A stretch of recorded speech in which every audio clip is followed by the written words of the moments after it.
All right, guys, made some progress. Next day here. Last night, ended up going to put the intake manifold on, and the bolts I had were too long, so I had to go get new bolts this morning. And these bolts I'm talking about. And yeah, so all RTV down there, gaskets. Intake manifold seems to sit a little funny on these heads, so hopefully it's okay. I mean, I think it's gonna be okay, but we'll sure find out. And got this guy put in, all bolted down, timed, I believe. I got a mark, yeah, this one is number 1. So yeah, Holley makes that super easy to do. Watch the video on that, and yeah, super easy. Nothing too difficult about that. Oil pressure sensors in. Had to go get some fittings to raise that up because with the intake manifold it did not fit, so it's a little aggressive now for how high it sits, but it works. Yeah, I thought about plugging that hole, but then or maybe going a different route, but I just figured it'd be easier to keep the factory oil pressure gauge over there because, I mean, the wire's already there and everything, so why not? I mean, I know the setup is kind of hideous on it, but I think I said previously that Holley doesn't have oil pressure sensor on it, so that's good to have. Good to know what oil pressure your engine's running at. So yeah, I think next we're gonna get the Holley thrown on, and then after that will be to find the power box and coil and where to put those. So we got that there. We gotta find a spot for those. So somewhere that will look nice. And yeah, I got these wires ran right now, which a lot of those go to starter. The alternator plug is on there somewhere. So yeah, chipping away here. I'll get back to you once I probably get the Holley slapped on and figure out where we want to start running some wires to. All right, after many hours of struggling, had to open up a summer shandy after that one. 5 inches mounted. I know I talked about putting it over here, kind of right where that speedometer is. Oh, right there. That wasn't gonna work unless I was drilling a hole straight through my gauge cluster, which I did not want to do. So that's over there. Small hole drilled down there to get the wires through. GPS antenna is up there. Giant wire mess down here. That needs to get cleaned up. My back just hurts so bad from getting that guy fished over that, yeah. If any of you have ever worked in a car like this in the interior, it is not enjoyable. And the seat is not all the way back right now because there's no battery. So underneath there by the foot pedals, that'll get fixed when the seat can move back.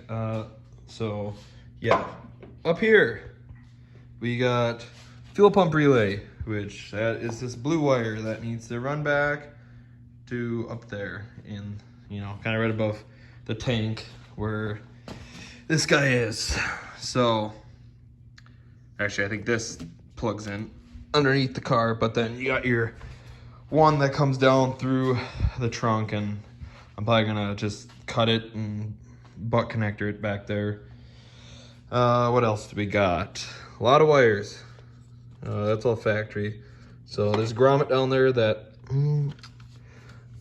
I don't know what actually runs through it. It's some sort of cable. It's probably a throttle cable. Nope, throttle cable right there. So I'm not sure which thing runs through there, but cut in there, cut a small hole out, started sticking all the wires through. Kind of got the diagram going on here. I don't have this. I opted out of that. Might have been easier to have that. I don't know, but so see if I can kind of explain this here. So basically here, coming off here, is a lot of these wires are what are going inside there. So I mean, we got the fuel pump, the sniper switch, main power obviously isn't, that's going over to the battery, which I'll get to. The white is going in, then the yellow is not, and oh yeah, that's coming off this plug. I got confused there for a second. This is what will control the fans and stuff. So then, where is the other one? Oh, over here, our ignition box has a switch 12 volt, and then the white. So your two whites attach. So that comes off the main loom off the Sniper. Which then I have running down here, connected. Yes, there's no heat shrink. I don't have any, and I don't feel like running to the store because that's what I've been doing all morning. So they got taped. There's a butt connector underneath there. 12 volt switched power, which I see is tangled in with my other wires, so that's great. Butt connector, that's the pink one for the Sniper, red one for the ignition box, which that I have running up to the switch here. These used to be my old fan switch. I'm gonna keep that like that because I have a straight power lead for that that's running to the battery on a fusible link here. So I've seen issues, or I shouldn't say I've seen it, I've watched issues of other people doing this and hooking up their key, and for some reason it gets interrupted when it's cranking. So I figured if I leave that like that with that switch down there, that there'll be no interruption on the cranking when it's happening. You know, the Holley will see full time, like as long as that switch is on, that it's telling it to start. So I'm gonna leave that like that, and I guess added anti-theft feature, because most times, you know, you hit the key, you drive away, you don't have to flip a switch. So no big deal there. So yeah, I got these running across. I had to take apart Holley's loom a little bit in there to get their main power wires coming across, which are these two guys here. Because then you got, this is the ignition box, more power coming through. So you end up with all these over here. You'll have four. Then you can attach to the battery. And then I have my fan, subs. So yeah, I'll have to look into something to make these look neat, because that looks like a mess right now. I think I want to mount this guy here. Probably get some screws and mount that there. This obviously will be loomed. Loom going through there, all that loomed. Let's see, what else? What else have I done since last? Obviously the Holley's on, which that, I mean, 4 bolts bolted down. Technically they're supposed to be studs, but I couldn't find studs, so we went with bolts. That is all going to get loomed back there. Figure out a way to mount it to the firewall. Oh yes. Then this guy, the coil, this massive coil. It's huge. I think we're gonna end up putting it right about there, screwing that into the firewall, because there is literally nowhere else to put it in this car. I am definitely running out of room because I can't really fit it to the left side because of the heater lines there. And yeah, so that's really the only place it can go. It's not great because it doesn't sit flush. It kind of sits a little cockeyed like that, but here's what it is. I guess that's what I get for having a car with no dash or firewall. That one I won't be using because I got the 5-inch, so probably put that somewhere safe just in case I end up needing it. So then you put the O2 bung in. That part goes down on top. I won't be using that connector. Won't be using this. Not sure what that is. Well, I'd say I know what it is. I'm just not sure what that's for. Some nuts and bolts. So yeah, obviously the sending unit still needs to go in at some point. But yeah, it's coming along. It's taking longer than I thought it would. Just, you know, figuring out how to run everything here. So I think next I'm gonna try and maybe throw a battery in, see what starts on fire. Figure out what's working, what's not working. My hope of starting this today is getting less and less as it's already, what time is it? It is 3:04, so I mean, it's not super late, but I've been working on this since 8 this morning, so takes time. Takes time doing all this, and I'm sure there's gonna be a lot of hiccups once it's going. whether it's leaks or who knows what. Oh, the other thing, fuel lines. So I got 2 there facing the wrong side. Mine come in over here. So we're probably gonna end up looping around back there, going to the firewall, and then back up here.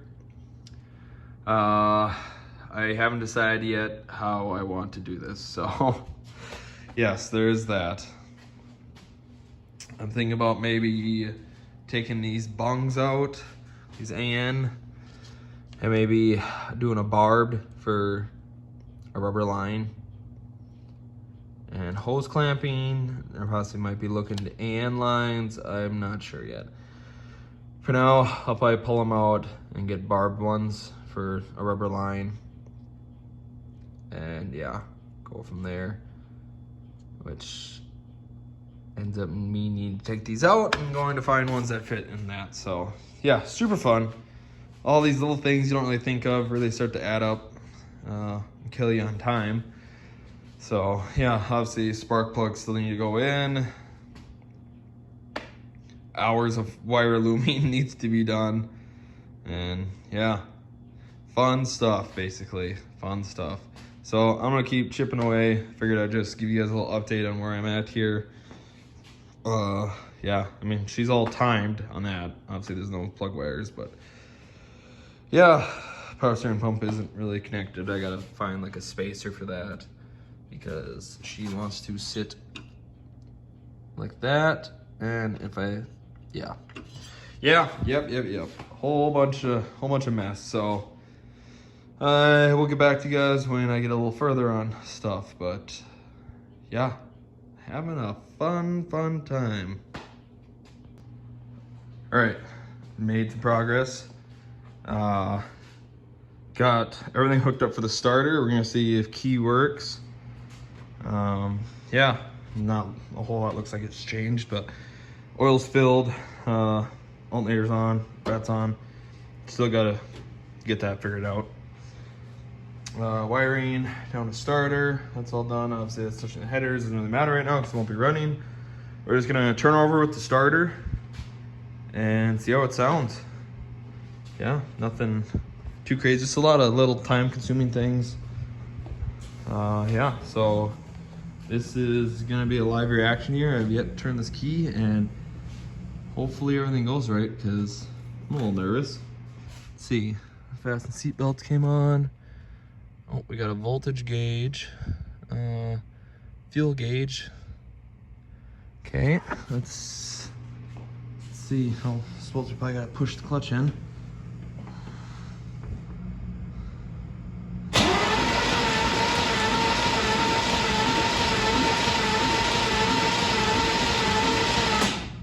Sounds pretty good. Let's see if we get some oil pressure.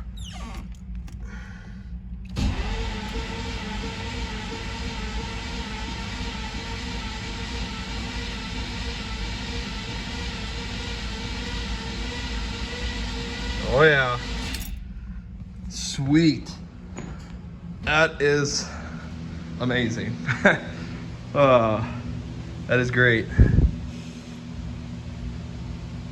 Turn over like that because spark plugs aren't in, so that's why it sounded like it was turning over so easy. Did that on purpose. No reason to have the spark plugs in right now, which are gonna suck putting those in with the headers, but yeah, so sweet. That's great news. That is great news that that is all working and there's no bad noises. And then yeah, fuel pump didn't turn on obviously because I still got to hook the Holley up to it, which is that blue wire I showed you running through. So yeah, well, I'm gonna keep chipping away. We're slowly getting there. Just turning over again by our own starter. Sounds great. No bad noises. That's what we want. So yeah, I'll get back to you guys when I get a little further. All right guys, I think this is gonna be the end of this video. I was hoping to get a start up on this car, but I did not have the right fittings. So you got your 2 lines coming in the Holley here. Either one can be a feed or a return. Well, they're meant for an AN line, and I don't have AN lines or fittings, nor does anyone in my town. So On Amazon, I ordered AN-6 is what I believe these are. So to a 3/8 barb. So I will put high pressure rubber fuel line on there. And then that, I just loop it and run back along the firewall to that, which this is the same. I believe that's a -6, so that goes to a barb also. And this, I am not sure what we're gonna do about that. I don't know if I'm gonna kind of do it all janky, like how I have the return line already, which I just shoved it over it and then hose clamped it. I mean, it's basically a barb. So, I mean, this is never leaked. So yeah, a lot of things to figure out still.